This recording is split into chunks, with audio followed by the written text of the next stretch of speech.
Hello, hello, hello. Assalamu alaikum. Ji ayanu. Pakhair ragale. Ni hao. Chune shumme. Washmale. Ohio Gonzaimes. Guten Morgen. Hola. Bonjour. Privyet. Kaifa hal. Hala shama chatore. Ahlan wasalan. Marhaba. Buna. And a very amazing good morning to everybody who's tuned into PTV World and are watching World this morning alongside the one and the only Shahzad Ahsan Khan. I'm very unfortunately, Shiza couldn't make it to the show because she wasn't feeling well. So our prayers for you, Shiza, if you're watching the show, and even if you're not watching the show, the prayers are still said too as well. But other than that, I hope that everybody's doing great. You know, it's time to rise and shine, wake and bake, get up, be motivated. And, you know, what you need to do is probably just have whatever you want to do in life. You should always have it in your head or probably written on the paper. That helps me. And then break it down. And I think that that will actually help you. But before we move on towards the top stories, we do have a simple public service message today for all those parents who are out there, because usually what happens that in a Pakistani household, the husband and the wife argue a lot. Well, but that's a very generic statement at all, but other than that, everybody knows that. Am I saying right? Well, my guests over here are saying that, you know, I'm right. So what happens is that, you know, when parents, they fight right in front of children or kids, what happens is that the kids start to take advantage of probably when the father and the mother are not talking to each other. So please make sure that you do not do that. And people who, you know, who fight right in front of their kids, they have an impact, you know, on their kids too as well, on their personalities. So please make sure that even if you have to argue inside the room or somewhere where there's nobody else. Because other than that, you know, if husband and wife are fighting right in front of other people, it gets very embarrassing too as well. You know, people are like, yaar, kya masle hai tum logon ke? So don't do that, okay? That was a simple public service message. Now to get started, we are going to move on towards the top stories. Let's see, what do we have in the box for you? Let the cat come out.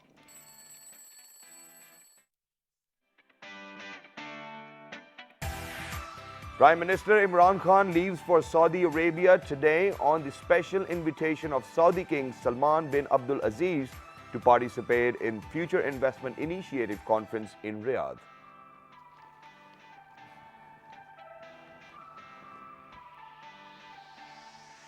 And Mohammad Abbas is the star of latest ICC test ranking as he moves from number 14 to career best number 3 after his maiden 10 wickets haul led Pakistan to series clinching win over Australia in Abu Dhabi test. Wow. Congratulations, Mohammad Abbas.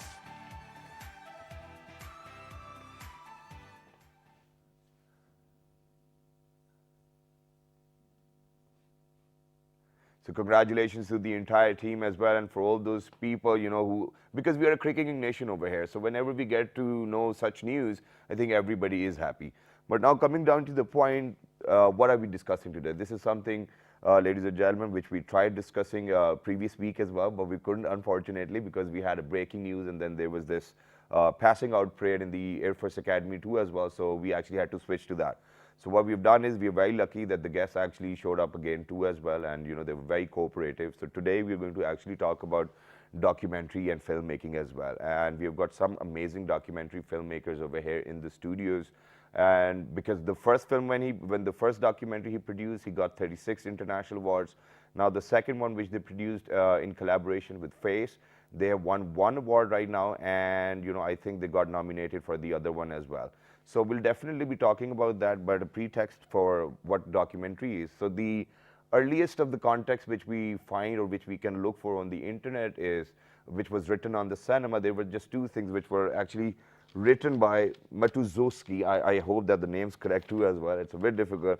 And he wrote a new source of history for a documentary that, you know, this is how you get to learn history. And then other than that, there was this animated photography. That's how they used to label that, but it was back in 18th century. But now when we come down to 19th century, that's the time when the term documentary was coined or was found, and it was actually being done by John Grierson in 1926. And since then, I think a lot of people have tried to raise awareness by making documentaries probably about child abuse, harassment, and all the other issues. And I think that's, documentary is a tool used to, or a medium used to communicate people with all of those issues we have within the society. And there can be the other side of the picture, which I think our app guests are going to let us know. We are going to congratulate them because they bring immense pride to Pakistan. So on my right-hand side, ladies and gentlemen, I've been joined by somebody who, when last week he was on the show, So what happened was a lot of other people called me and they were like, oh, Jawad was on the show. So I was like, wow, that's good. So ladies and gentlemen, he's none other than Mr. Jawad Sharif, and he's an independent filmmaker. Hello, assalamu alaikum, and congratulations. How are you? Walaikum assalam. I am good, and thank you for inviting me again. And thank you very much for joining us, ladies and gentlemen. He's got 2 documentaries under his hat. The first one is K2 and the Invisible Footman, and the other one is Indus Blues as well. K2 won 36 international awards, and Indus Blues just won 1 award in USA. And the award is actually named after a city in USA too as well. What's the title? It is state in USA, Guam. State, okay. Yeah, so basically the award is like we won a grand jury prize at Guam International Film Festival, and it was best feature documentary. Wow. And the good thing is like there were about 300 films from 50 countries, and in which we won first prize. Wow, that's just great. And what about K2? K2... 36 international awards, that's quite a lot. K2 is love, you know. But this is our boys talk, so it's perfectly all right. K2 is love, yes. Pakistan is love. But it's not about Pakistan. Even we, like, if we go outside Pakistan, so the mountaineers, climbers, even like people, they love K2, you know. So K2 is like one of the hardest mountain in the world. Exactly. After Mount Everest, even the climbers. One of the highest too as well. Yeah. Even climbers, like they say, like K2 is more tough and K2 is more difficult than Mount Everest. Mount Everest is very commercial. I'll definitely come back to that, but I think the other 2 guests are actually waiting for their introductions too as well. So, ladies and gentlemen, alongside Mr. Jawad Sharif, we have been joined by somebody who's a producer too as well. She works for Face, and Jawad and Face actually collaborated to produce the entire documentary, which is the title is Indus Blues. She's none other than Miss Mehnaz Parveen. Hello, assalamu alaikum. How are you? Hi Shahzad, I'm good. How are you? Walaikum assalam. I'm absolutely perfect. And moving on, we have got a film and a documentary filmmaker too as well. He's none other than Mr. Shafqat Hussain Sabah. Hello, how are you? Assalamu alaikum. Good morning, sir. How are you? Absolutely perfect. But I'm very sorry that I'll actually have to ask this answer or a question that, you know, by the end of your name, there's this Sabah. So is there a very interesting story behind it? I'm sorry that I'm asking because, you know, he said, but please don't ask me on television. But it's all right. It's not a story. It's you know, just small incident. You can say incident because, you know, even we was, you know, in the matriculation. Okay. So one of our teacher was telling us that, you know, the name which you fill up in the forms will continue to, you know, whole of your life. Yeah. So it will come into the ID cards, in passports and everything. So we are excited, you know, we need to change our name. So whole class, you know, just ended up having some takhallus in the end. So you picked up on Sabah. Well, that's great. And it's a breeze of the morning. And you might not have realized that, you know, one day you'll be on television and somebody's going to ask this question too as well. I'm surprised. Okay, but that's great. But before we speak a lot other about documentaries, ladies and gentlemen, we've taken a few clips out of the documentary Indus Blues, which won an award too as well. That's why we are here. We're definitely going to talk about the challenges of the documentary filmmaking too as well. But before we do that, please go ahead and check this out, because I guess it's about all of those rare instruments which are left and people who actually can play them. Let's go ahead. Let's see what it is all about. Good morning. एक दो दिन उसी जहर के नशे में बच्चा सोया पड़ा रहेगा, दूध भी नहीं पिएगा अपनी अम्मी का। इंसान की उम्र गुजर जाए ना, फिर भी साज नहीं सीख सकता।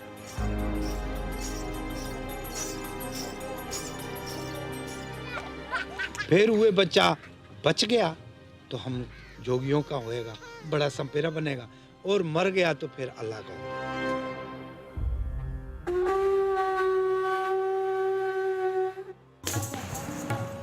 There's death happening in the musicians' folk world, in the dancers' folk world.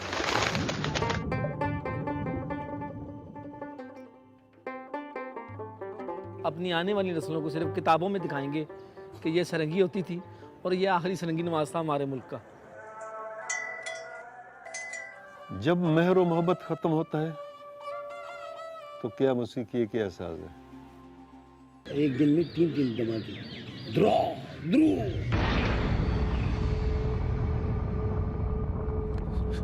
पूरा मुल्क खराब हुआ है मजहब और सियासत के चक्कर में। मजहब के ना पुजारी थे, हम प्यार के भूखे प्यासे थे, हम सच्चे थे जब हम कुत्ते थे। रक्स भरा हुआ है, मेलोडी भरी हुई है, क्योंकि यहाँ के सिस्टम, मजहब, रीतें, रस्में उसे रोक रही हैं।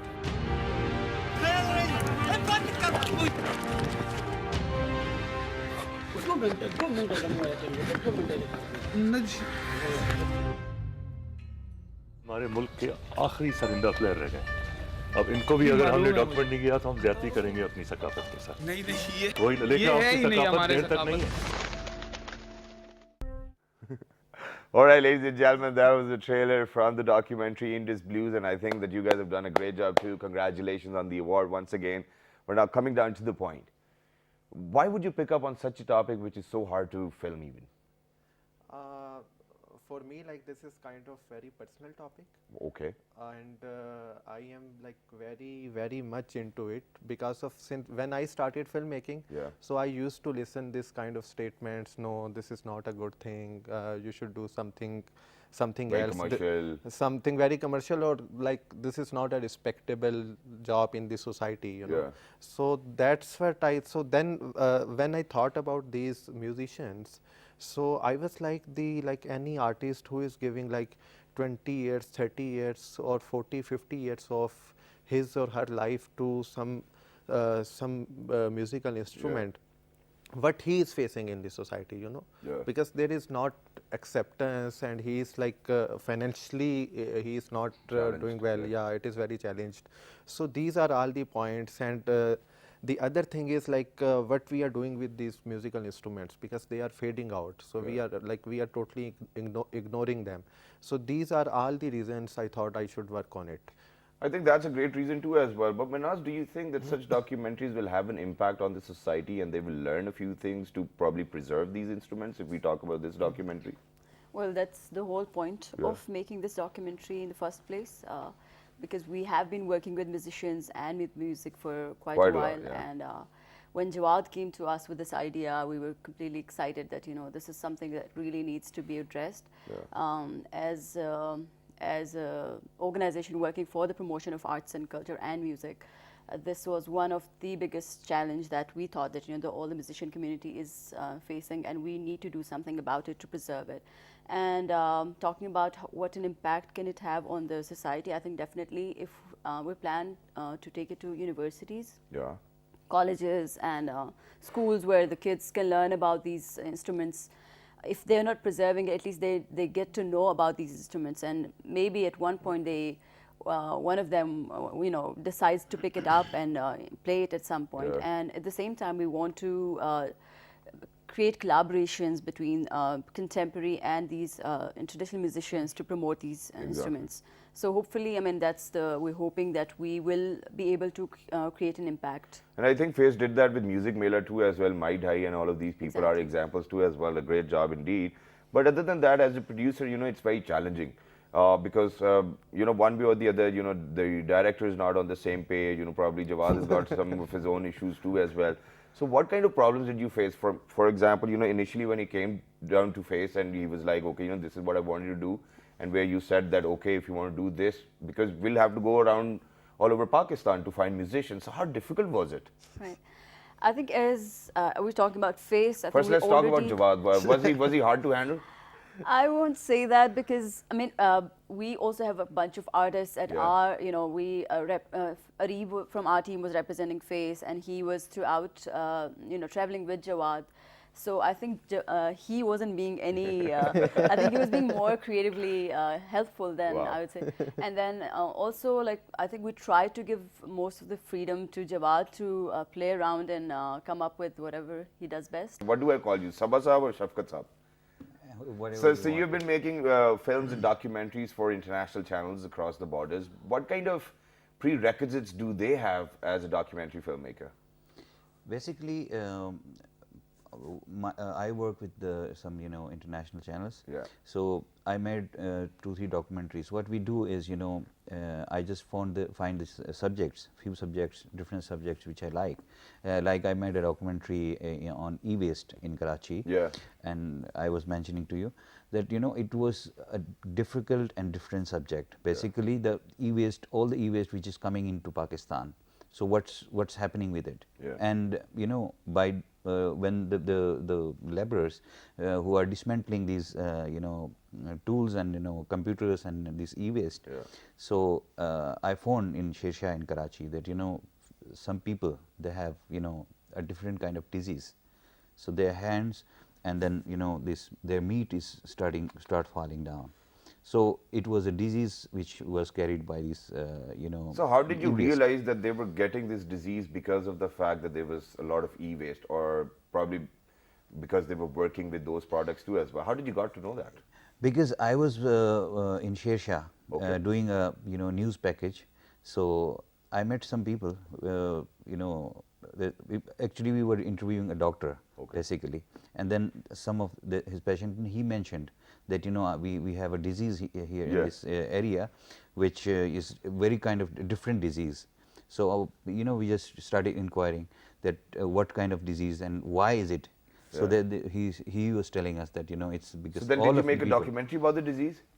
no, the e-waste and the impacts on the laborers and this disease was basically the one which is coming through the e-waste to Pakistan, And you these want to people raise said awareness something. about it. So we started making the documentary, and basically I want to So have you figured out make what's the name awareness. of that disease? I mean, if you're going to It make a is documentary I about forgot the name, Okay. but it was a different kind of medical So that we can terms. actually make people aware of the fact that please make sure that you wear gloves while you're using these Yes, equipments or because tools too. we are not using these all the laborers.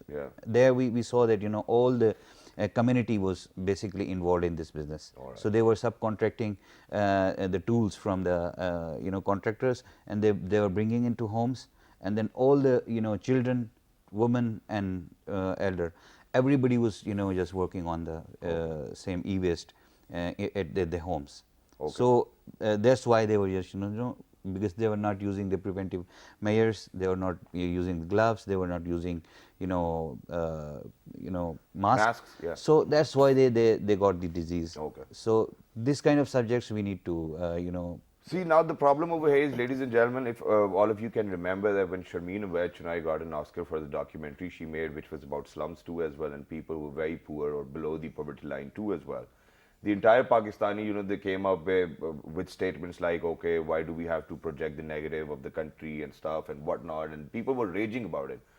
So, when we pick up on subjects like these, it becomes very controversial too as well, but documentaries are made on such subjects, no? Yeah, So, how do we educate people that, the purpose of a documentary is that to raise awareness? To create awareness, actually, this is very important, and this is what we are doing through Indus Blues as well.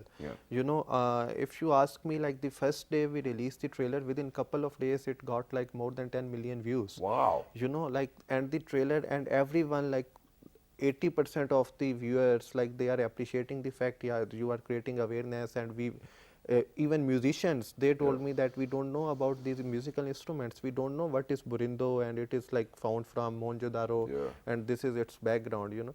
So this is like really important, like if we are making and working or picking up these kind of subjects, they are actually going to the grassroots level, to the masses, and I think film is the best medium, and it has that power to bring that social change in the society. Exactly, that's very true too as well. But other than that, what happens is that, for example, if I'm doing a show, and if I have to watch it in repeat, it's very difficult for me to sit down right in front of television and watch what I did, because I already knew what I did.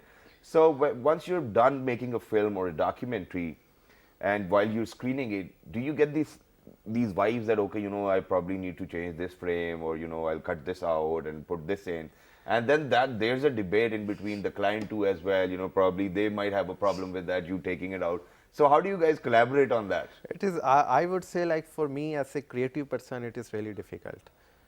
It is every time when I am going to watch it again, I have to see, no, this frame is not good, no, this sound is bothering me. There are some issues, but you have to put full stop at some point. You have to put your foot down. Yeah. So when you did, what did you guys do then?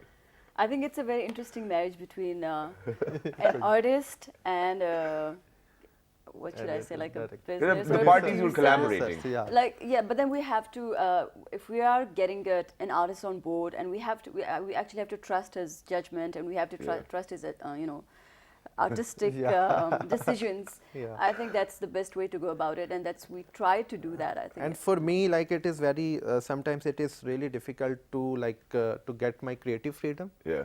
to get my creative space to do that thing. So this is very I would say, like, if your producer is not collaborating, so it is really difficult. It is like kind of, yeah, it is kind of creative marriage, I would say.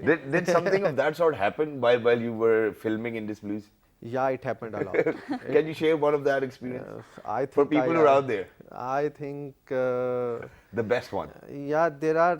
I think I shouldn't share it here.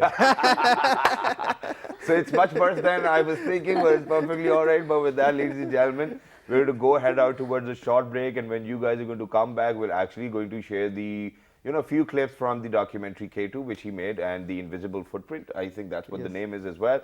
And it won 36 international awards. We'll talk about that. Go ahead. Good morning.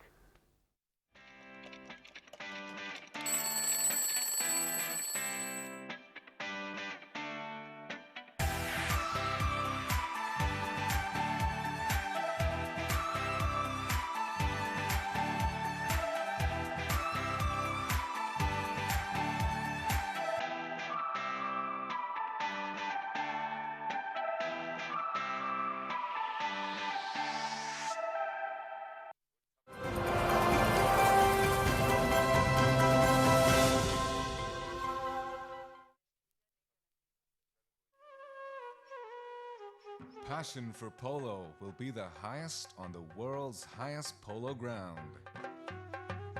Chandur invites visitors to experience a traditional polo tournament between the teams of Chitral and Gilgit. The tournament is held on Chandur Pass, the highest polo ground in the world, at 3,700 meters above sea level. The first time a polo tournament took place on the Chandur Pass was in 1936. It is a place unique and exotic in itself, surrounded by some of the most spectacular mountain scenery in the world. The event marks the annual rivalry between the teams of Chitral and Gilgit. The polo tournament has some added attractions for the visitors: trout fishing at the nearby streams and lakes, and a festival of folk dances and music of northern Pakistan. The event in itself offers a fascinating insight into the lifestyle of the people of this region. Their culture and indigenous customs are a delight to behold for the visitors. Crystal clear lakes, snow-covered mountains, alpine flowers, and vast stretches of green grass are added attractions. Fairs and festivals of Pakistan.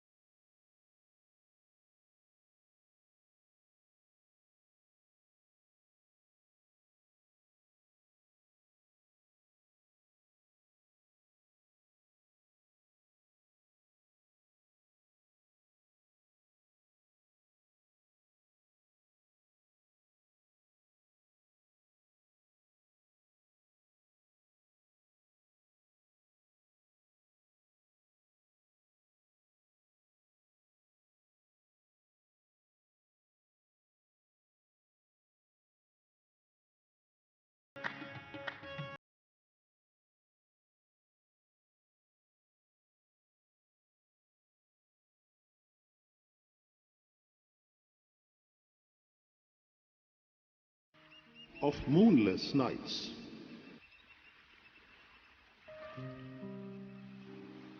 When handed night bereft of its victim.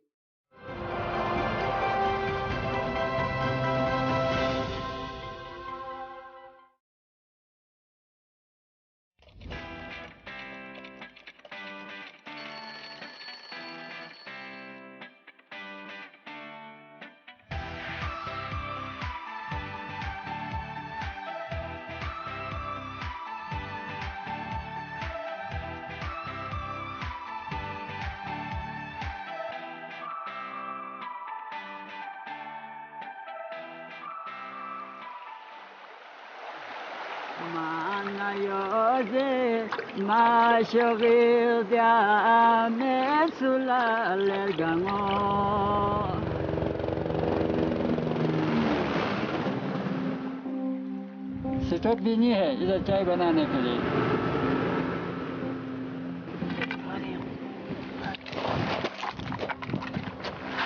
Really through that summit K2, one dies. I think it's the hardest mountain in the world. Mountain का भी बाप है K2 You do one mistake and you are dead. Height ज़्यादा है इसलिए पोटोलू एक दो मर गया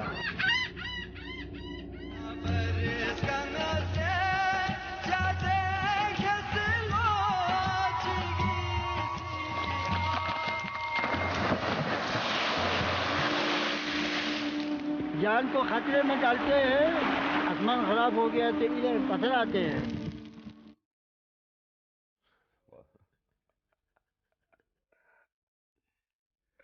All right, ladies and gentlemen, welcome back. So this was a small clip from the documentary K2 and the Invisible Footman, and I think Jawad is the right guy to answer all the questions about the documentary. So what is it all about? How many awards did you guys win? And then what's going to happen now? So we made it back in 2015 and it went to like more than 100 international film festivals. And we have won awards about at 36 international film festival in different categories. You know, at best direction, best editing, best cinematography. So it was, I mean, it was amazing. Even I was not expecting this much response.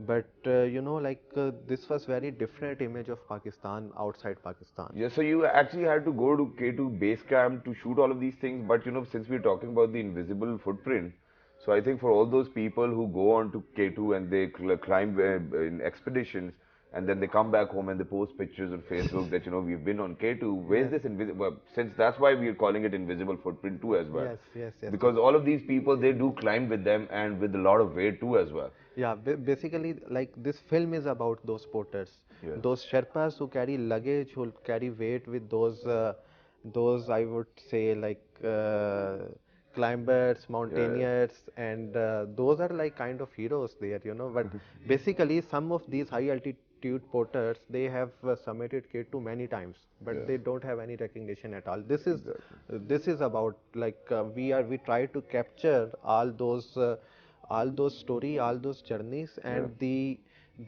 miseries of these porters. That what they are doing and what they are getting, you know. So this is very different, but other than that, this film is very positive. Like they are highlighting like very different visual from They're Pakistan. good people, you know, that's what the fact is. They're modest, humble, you know, whatever, aap sir jo kahenge. So like they are very innocent people, and the thing is like most of these people, they don't know what is happening in the world. You know, I was like, do you know is there something like terrorism? You know, what is terrorism? We don't know that. You know what, you should have asked them about me though, man. They still won't know. But other than that, let me move on to Menas. So I'm going to come back to Indus Blues, ladies and gentlemen, because it just recently won an award and it got nominated in Canada too as well. Yes. If I'm correct. May Allah, you know, give us another award too as well. That'll be perfect. But there's a lot of research which goes into it. I mean, for an hour show, we have to do a lot of research. So imagine for a documentary which is based on instruments which are dying out, how did you find all of these musicians? Yeah, it took us 3 years to basically complete the film. The first half was completely research. It's a self-funded film, partially funded by USAID, but then rest of it was, you know, we did it with Bipolar Films. The first half we went all across Pakistan. We have our partners in every region, every province, and with the help of Lok Virsa, Reeb was very helpful in the research part. Plus all the local partners, through them we conducted the research. And initially we actually we found out 24 instruments that we thought were endangered and were becoming obsolete. But because, you know, it's not, we didn't have a lot of funds to actually document all the 24 instruments, then we had to shortlist 9 of them to which And can you please name them so, you know, for example, people who are watching can actually get the information too as well, Yeah, that what basically, instruments were there, yeah, which are endangered. so basically, like we started from Gilgit Baltistan. The concept is like Indus blues. Yeah. So the most all those instruments like it's from along the Indus. Yeah. So we started from Gilgit Baltistan, and the first instrument was charda. It's like rubab like instrument. Then in Khyber Pakhtunkhwa we recorded sarinda. Sarinda. And I haven't even heard these names. yeah, and for your information, like there is only one sarinda player in Pakistan. That's it. Yeah, that's it. And there is no one who makes sarinda. So he makes it too as well, and then he plays it too. No. So he's just got whatever he has, and then he plays it. Even his like his son is not continue it. Like they are like he's playing saxophone. Yeah. So he's like, no one listens sarinda, so why should I continue this? And he's right too as well, because he can see that they're financially challenged too as well. So he's like, why should I be picking up on this one? Yes. And we shouldn't, because I think that nepotism should not work, whatever field it may probably be. Yes. Then we went to like in Punjab, and we shot sarangi with Zohaib Hassan, and then Balochistan. There we shot Saroz, Sachu Khan. And from there we went to Rahim Yar Khan. There is Krishan Lal Beel, and he plays Ranti. Yes, he plays Ranti. I don't know. Then there was Al Ghoza from Hyderabad, and there is Borindo. Like Borindo is from like Monjodaro, and Fakir Zulfikar who plays Borindo. Then in Karachi, Mubarak village, we recorded Banjo, Balochi Banjo. Ustad Sabzal, he plays banjo. Wow, and you remember all of them. Wow, that's great. Well, very quickly, I'll move on to Sabah Saab over here. So now, Sabah Saab, whenever you're shooting or you're filming a documentary, what kind of techniques go into it? And it's a question for all of you too as well. Are the lights different? The framing needs to be different. What kind of crew do you want over there? People who are very creative, people who just will do anything because in documentary filmmaking, you need to go outside the box, and in terms of that, you actually are taking a lot of challenges for your own self too as well, and you put your life in danger. That you're probably going to K2 base camp is something I will never do. I'm like, okay, I'm sitting back at home, I'll watch the documentary, that's it. It's a very tough job. Basically, as Mehnaz mentioned, research is basically, right, she said that, Industry Blues, 3 years research, and then they come with the idea and to complete the documentary. So it's all about the research basically. First of all, we just do the research. You need a research, what you are going to document. Yeah. So research, and then you need a good team, basically. Which is so hard to find. Which is very hard to find. Yes, that's true. And it's basically teamwork. Yeah. If you have good team with you, good producers, good cinematographers, and good lighting man, and everybody, just sound man. So then you produce a good product. So like you asked that lighting and the other things, equipment based things. Yes, definitely. But I mostly like to work on the natural atmosphere. Okay. So definitely in the production side we need different kind of lights, different if you are doing indoor. But if you are doing outdoor filming, you need reflectors. We use basically reflectors, and Well, what would you most do of at the night? time. At night you need light to shoot. There's no way that we can shoot 4K. First of all, it consumes a lot of light anyway. So it depends on your script. Yeah. So if you have some thing to shoot on in the night, you need definitely lights. But for me, I use light के बगैर तो वो फिर उसका title होगा अंधेरी film. no, That's where it basically it's for nights also we use this source lighting basically. So now you have technology has changed. Now you have cameras, very low light cameras, which you can use, and it gives the impact. Like one shot I was seeing in the K2 film with Jawad did. It's a nice view he filmed in the night.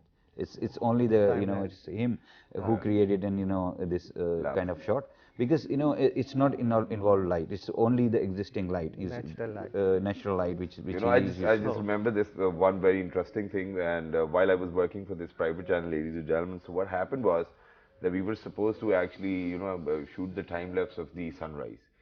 So what we did, that we actually fixed the cameras and we went to sleep. But the other day we actually realized that we put the camera in the wrong side too. So we had to do it again. So, and we kind of did it at the, I think it took us another day to do that too as well. So things like these do happen, but the same question. Yeah, I want to add like a few things, and Shafkat explained it really well. So the thing is, I am a commercial director as well. I do TV commercials. I Dramas. started my career with dramas, TV series, and right now like my survival is on those commercial projects. Because these passion projects, they don't have any money at all. To be very honest. So the thing is, like when you are going to do commercial project, so it requires very different techniques and very different treatment and very different visual. But when it comes to documentary, for me, like I love documentaries, and my style is like it's more cinema verite style. It's more like observational cinema. Your signia. Yeah, so it's like observational cinema. Like I try to shoot as much real as possible. I try to avoid lights. I try to avoid things which can interrupt or which can show filmmakers' presence. So it's more like, okay, no, there is no one. It's like more observational. Keeping it natural, just like he said. Yeah, it's like more So observational. that's how documentaries need to be. There can't be any glamour in documentaries. No, there are like there is like essay documentaries as well. You can add glamour and all those treatments. But this is my personal style. I don't like voiceovers at all. Like in my both of the films, there are no voiceovers. There is no narration at all. It's all natural. So they all natural. Characters are explaining their stories. They are telling their stories, and we are following different characters and different settings.